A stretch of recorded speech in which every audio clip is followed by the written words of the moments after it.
Hello students, my name is Sagar Pandya and today we are going to start with a very interesting chapter of our syllabus, that is chapter number 2, Historiography in Indian Tradition. Now when we learn about this chapter, ये इतना simple chapter है और इतना beautiful chapter है. सबसे पहले start करते हैं with the first part, learning about what do you mean by the word history. History का मतलब क्या होता है? That is the events that have occurred in past. So whenever we learn about the past events, we learn about history. Obviously, we see that in the first chapter, one thing we saw, हम लोग ने क्या देखा था first chapter में? That is historiography in the Western tradition. That is, जब भी Earth को हम divide करते हैं into two parts, that is Western Hemisphere and Eastern Hemisphere. Western Hemisphere includes the European countries and Eastern Hemisphere में अपने Indian countries आते हैं. European countries जैसे for example France, Spain, Italy, Germany etcetera. And दूसरे side पे Indian countries देखे तो Asian countries जैसे for example India, China etcetera. So in this particular chapter we are going to learn about historiography. जैसे हमने पढ़ा about historiography in the first chapter. What is historiography? Historiography का मतलब होता है the writing of critical historical narrative. Now writing of critical historical narrative मतलब critical मतलब logical, historical narrative that is explanation. अभी मैं और तुम मिलके लिख सकते हैं क्या हिस्ट्री? नहीं, तो उसके लिए लगता है एक expert. When we talk about historiography, as we say, it is writing of critical historical narrative that is called as historiography. When we talk about historiography, we can divide history into 3 different periods: ancient period, medieval period and modern period. अभी ancient period का example देखें तो Harappan civilization is the greatest example for that. जब भी medieval period के बारे में example लेते हैं तो we can give example of Gupta dynasty, Mauryan dynasty या मुगल डायनेस्टी. और मॉडर्न पीरियड का बात करें तो मॉडर्न पीरियड का बेस्ट एग्जांपल होता है when the Britishers had come to India. तो ब्रिटिशर्स जब इंडिया आए थे वो टाइम का era. So we are going to learn about all these different periods. Let us start with the first part, learning about historiography in the ancient period. Now learning about the ancient period, सबसे पहले ancient मतलब ये कोई ऐसा part था जो हमारे पास written material available था. मतलब जब भी हम बात कर रहे हैं about the memories of the which are preserved with the help of the oral recitals, मतलब क्या वो जनरेशन टू जनरेशन पास हुआ है from ancestors to their siblings, मतलब या फिर उनके बच्चों के पास. So whenever we talk about memories of the oral recitals, best example इसके सामने आता है that is mythological lore. Mythological lore जैसे हम लोग स्टोरीज सुनते हैं रामायण महाभारत की, one of the greatest example for that. या फिर great deeds of our ancestors, अपने एंसेस्टर्स ने जो अच्छे अच्छे कर्म किए थे, डीड्स किए थे, उसके बारे में. And the social transition that came across from the early period to the later period. जैसे फॉर एग्जांपल हम बात करें अबाउट द सोशल ट्रांजिशन, पहले एग्रीकल्चर कैसा होता था और अभी कैसा होता है. So we see that there are various inscriptions जो हम लोग को मिले हैं. And when we talk about these inscriptions, we see what is inscriptions. तो inscriptions का मतलब होता है that is engraving or carving of words or symbols as a formal or permanent record. कि जैसे पुराने राजा महाराजा लोग थे तो वो inscriptions लिखते थे. जब भी ये राजा महाराजा inscriptions लिखते थे, जैसे for example when we talk about राजा अशोक के बारे में अगर पढ़ते हैं तो he was very fond of writing history. मतलब उसको ऐसा था कि हमारी जो इतिहास है वो स्वर्ण अक्षरों में लिखा जाए. मतलब स्वर्ण अक्षरों में लिखा जाए मतलब क्या, वो कहाँ कहाँ लिखते थे? तो it was on the rocks, on the pillars, दीवारों पे लिख देते थे, पत्थरों के ऊपर लिख देते थे, पिलर्स के ऊपर लिख देते थे. The earliest known written document of this historical nature was found in certain inscriptions. जैसे ऐसे बहुत सारे एग्जाम्पल्स थे. अर्लीस्ट अगर देखे तो 3rd मिलेनियम BCE का एग्जाम्पल ले सकते हैं. हर 3rd मिलेनियम BC मतलब मिलेनियम का मतलब क्या हुआ? सबसे पहले the time span of 1000 years. So earliest inscription अगर देखे तो हड़प्पन सिविलाइजेशन का ग्रेटेस्ट एग्जाम्पल ले सकते हैं. अर्लीस्ट इंस्क्रिप्शन मतलब अगर देखे तो सील्स के ऊपर थे, आर्टिफैक्ट्स थे, उसके ऊपर लिखा गया था. बट ये सब जो लिखा गया था उसके ऊपर, जैसे फॉर एग्जाम्पल यहाँ पे हम लोग पिक्चर्स देख सकते हैं, तो पिक्चर में जो भी एक एनिमल दिया है उसके ऊपर कुछ तो लिखा हुआ है, बट क्या लिखा हुआ है वो नहीं पता. बिकॉज आज तक ये जो लैंग्वेज था वो डेसिफर नहीं हुआ है. सो इंडियंस ने ये आर्ट राइटिंग का या इंस्क्रिप्शन का जो आर्ट था वो तब से मास्टर किया हुआ है, that is since 3rd millennium BCE। तभी से लेके आज तक राइटिंग्स या इंस्क्रिप्शंस चल रहे हैं। Thus, Indians had mastered the art of writings as early as or as old as 3rd millennium BCE। उसके बाद जो हमें एविडेंस मिला था that was of 3rd century BCE। 3rd century, जैसे मिलेनियम क्या होता है, टाइम स्पैन ऑफ 1000 years, वैसे सेंचुरी होता है टाइम स्पैन ऑफ 100 years। ये 3rd century का जो पीरियड था वहां पे हमें मिला था inscriptions during the time of Mauryan period, and that was done by Ashoka Maurya। So Mauryan period का था, अशोका मौर्य का था, एंड उन्होंने जो लिखा गया था, मतलब उन्होंने जो लिखा था या लिखाया था बाय द एम्परर्स एडिक्ट्स, जो भी उनके राजा के अनाउंसमेंट्स होते थे वो सब वहां पे लिखे गए थे। So it was inscribed in the form of natural rocks and stone pillars, rocks के ऊपर, पिलर्स के ऊपर, सब जगह पे ये लिखा गया है। 3rd century BCE से आते हैं 1st century CE। मतलब क्या, मतलब BCE मतलब before common era and CE मतलब कॉमन एरा। 1st century में CE में सबसे पहले इंस्क्रिप्शंस मिला था ऑन स्कल्पचर्स, इंस्क्रिप्शंस मिला था on metal images and on copper plates and along with coins. They provide us information about important or information about their era। So, इसके बारे में जब भी हमें इंफॉर्मेशन मिलता है, ये सब इंस्क्रिप्शंस लिखा गया था। Also we get information about certain other things, जैसे फॉर एग्जाम्पल हम लोगों को वो किंग्स के बारे में इंफॉर्मेशन मिलता है, कौन से डायनेस्टी से बिलोंग करते थे उसके बारे में इंफॉर्मेशन मिलता है। द टेरिटोरियल एक्सटेंट, किस तरह का टेरिटरी था उसका, वो राजा का, कहां तक वो कंट्रोल करता था अपना टेरिटरी, उसके बारे में इंफॉर्मेशन मिलता है। एडमिनिस्ट्रेशन के बारे में, उसका जो पॉलिटिकल इवेंट्स था, जैसे एडमिनिस्ट्रेशन मतलब क्या कि किस तरह से वो कंट्रोल करता था वो राजा, पॉलिटिकल इवेंट्स के बारे में पता चलता है। Certain other things which were included in this were included with respect to famines, with respect to their dynastic genealogy। जब भी हम लोग ये सब के बारे में बात कर लेते हैं, the first example and the most important example जब भी देखे, it is the example of Soha Gaura copper plate.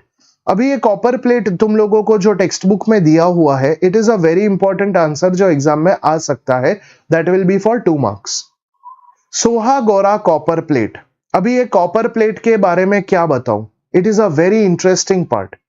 ये कॉपर प्लेट अर्लीस्ट इंस्क्रिप्शन में से एक था। इसके ऊपर जो तुम लोगों को अलग अलग आर्टिस्टिक इम्प्रिंट्स दिख रहे हैं, इट इज सो ब्यूटिफुल कि इसके ऊपर जो लिखा गया था वो कहां पे मिला था, तो it was a place called as Sohagaura. वो सोहागौरा जगह का नाम था and that is in Gorakhpur district, Uttar Pradesh. So इसके लिए नाम दे दिया ये कॉपर प्लेट को सोहागौरा copper plate.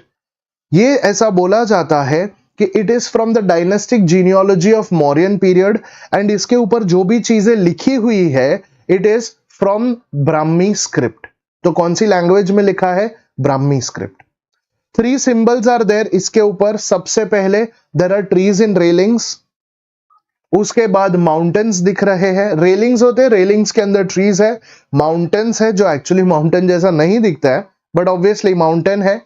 Symbols which have structural 4 pillars के ऊपर जो स्ट्रक्चर बनाया है, that is the granary. Granary का मतलब होता है storage of food grain, storage of food grains. Inscriptions are written in Brahmi script. It is recorded कि भाई ये किंग का रॉयल ऑर्डर था। रॉयल ऑर्डर क्या था, that grains should be stored carefully. Granary का मतलब क्या हुआ, स्टोरेज ऑफ फूड ग्रेन्स। तो वो रॉयल ऑर्डर ने में क्या बोला था किंग ने, उसने बोला था दैट द किंग्स, मतलब जो ग्रेन्स है, किंग ने बोला था कि grains should be stored carefully and distributed carefully during the time of famine. Famine का मतलब क्या हुआ, बिकॉज वो टाइम का क्लाइमेट वैसा था कि बहुत सारी बार अपने एनवायरमेंट में लोग फेमाइन फेस करते थे। फेमाइन का मतलब हुआ that is shortage of food. So this is a suggestive precautionary measure that is king has given to the people, that is the grain should be distributed carefully because there will be famine. ये royal order लिखा था on Sohgaura copper plate. Along with that, There is an ancient Indian literature, also an important source of history. Like for example, the epics like Ramayana and Mahabharata are one of the greatest example for this. Ramayana and Mahabharata. Purana along with Jain and Buddhist text. जैसे Jain text का example देखे तो there are 12 अंगस जिसको हम लोग बोलते हैं Dvadashangi, is one of the greatest example for this. And along with that the Buddhist text, जैसे फॉर एग्जाम्पल हम लोग बोल सकते हैं with respect to जातक कथाएं, that is called as Jataka tales. Along with that we also get example with respect to Tripitakas, that is three Pitakas, Vinay Pitaka, Sutta Pitaka and Abhidhamma Pitaka. Along with that, the travelogues which were given by the great travelers becomes also greatest example for this. जैसे for example ये travelers आके यहाँ पे आते थे, travel करके India के बारे में लिखते थे in their book, तो वो हमारे लिए एक source of information बन जाता है. Also historical accounts of the great authors which were there during that time. The dynastic genealogy, जो dynasty belong करते थे, genealogy का मतलब क्या हुआ, जनरेशन टू जनरेशन कौन सी डायनेस्टी से बिलोंग करते थे. जैसे अगर हम लोग मुगल एम्पायर का एग्जांपल ले तो बाबर, बाबर के बाद हुमायूं, हुमायूं के बाद अकबर, अकबर के बाद जहांगीर, जहांगीर के बाद शाहजहां, शाहजहां के बाद औरंगजेब. सो बाबर के बाद हुमायूं के बाद जहांगीर के बाद शाहजहां के बाद औरंगजेब. ये जो डायनेस्टिक जीनियोलॉजी था ये मुगल डायनेस्टी का था. And the biographies of certain Kings and the rulers. So when we talk about this, it is very interesting कि कौन सी डायनेस्टी ने क्या क्या बुक्स लिखे थे और कौन से राजा ने ये बुक्स लिखे थे. जैसे फॉर एग्जांपल बहुत सारे ट्रैवलर्स थे जिन्होंने भी ये बुक्स लिखे थे. Like there was one writer and author called as Banabhatta जिन्होंने बुक लिखा था जिसका नाम था Harshacharita. Now Harshacharit was written during 7th century CE. It was basically King Harsha's biography. अब ये किंग हर्षा मतलब हर्षवर्धन, किंग हर्षवर्धन का बायोग्राफी था. It पोर्ट्रेस a realistic picture of SPRCE, that is S for social, P for political, R for religious, E for economic and C for cultural. ये जितने changes आए थे, जितने किंग के रूल के टाइम पे social, political, religious, economic and cultural changes आए थे, ये सब के बारे में इंफॉर्मेशन दिया था बाणभट्ट ने. नेक्स्ट जो ऑथर जिन्होंने बुक लिखा था, ऑथर का नाम था कल्हाना एंड बुक का नाम था राजतरंगिनी. हिस्ट्री ऑफ कश्मीर लिखा गया था during the time of Kalhana in the 12th century CE. The writing style of history or this Rajtarangini written by Kalhana, this writing style is very close to the concept of today's day, modern day historiography. It is said that when he wrote this thing, he said that the text written was written after critically examining the various sources. मतलब properly examine किया था sources को, inscriptions को, coins को, ancient remains को या ancient monuments के जो remains थे उनको, dynastic records and local traditions, ये सबको पांचों चीजों को एक साथ क्रिटिकली एग्जामिन करने के बाद राजतरंगिनी लिखा गया था in 12th century CE written by Kalhana. Next we are going to learn historiography in the medieval period. Now medieval period में बात करें तो it gives us information about the historians in the courts of the Muslim rulers. That is, they were influenced by the Arabic and Persian historiography. It gives us information about many such rulers and travelers who had written these books. जैसे for example, Ziauddin Barni had written a book का नाम था तारीख फिरोज शाही. So Ziauddin Barni had written a book का नाम था तारीख फिरोज शाही, written in 7th century CE, and he had mentioned the history of Firuz Shah, that is, stated the purpose of historiography in the book, and he said कि historian का duty खाली ruler का velar मतलब bravery record करना नहीं होता है. Historian's duty is not only to record the ruler's valor and the welfare policy, also he should mention the ruler's failings and incorrect policy. So सब अच्छा लिखेंगे तो चलेगा क्या? नहीं, कुछ जो रूलर्स के फेलिंग्स थे, जो उसके इनकरेक्ट पॉलिसीज थे, उसको भी लिखना जरूरी है. So you should consider the impact of the teachings of the wise, the learned and the saints on the cultural life of the people. इसके लिए जब भी जियाउद्दीन बर्नी ने ये बुक लिखा था, he expanded the scope of historiography and that is why he holds an important place among the medieval historians. Along with that, let us start with one of the interesting part, that is do you know section. Now there were certain books written on India by certain foreign scholars. जैसे these were written during the Sultanate period. So the authors and the books written like Al-Biruni had written a book which had Al-Biruni had an knowledge, an immense knowledge of Indian culture and social life. तो उसके बारे में लिखा था. Amir Khusro के various works were there. Also Hasan Nizami had written a book. Book का नाम था ताजुल मआसिर. क्या नाम था? Tajul मआसिर. Minaj Siraj had written a book. Book का नाम था Tabaqat Nasiri. Along with that, Timur Lang had written a book. Book का नाम था Tuzuke तिमूरी. That is Aamir Timur का जो कॉन्क्वेस्ट था, एंड उन्होंने ये ऑटोबायोग्राफी लिखा था. That is Timur Lang had written an autobiography called as Tuzuke तिमूरी. Yahya bin Ahmad Sarhindi. Sir history? No, Sarhindi. So Yahya bin Ahmad Sarhindi had written a book. Book का नाम था तारीख मुबारक शाही. So these were the authors who had written a book. Book का नाम था. All these different books were written by different authors. Let us start with the next part, learning about the historians who were there in the Mughal court. Now Mughal dynasty का founder कौन? बाबर. बाबर ने जितने भी, he was very fond of maintaining history. So historians ने क्या किया था in this Mughal ruler? उन्होंने दो चीजें सबसे ज्यादा इंपॉर्टेंट थे. अभी जितने भी historians थे मुगल रूलर में, तो सबसे पहले तो राजा की वाहवाही करना, praising the emperor. कुछ भी किया, वाह वाह वाह वाह, क्या बात है. Praising the emperor becomes very important. And second is showing loyalty. So these were the two things which became very famous and became very important for any historian in any Mughal court.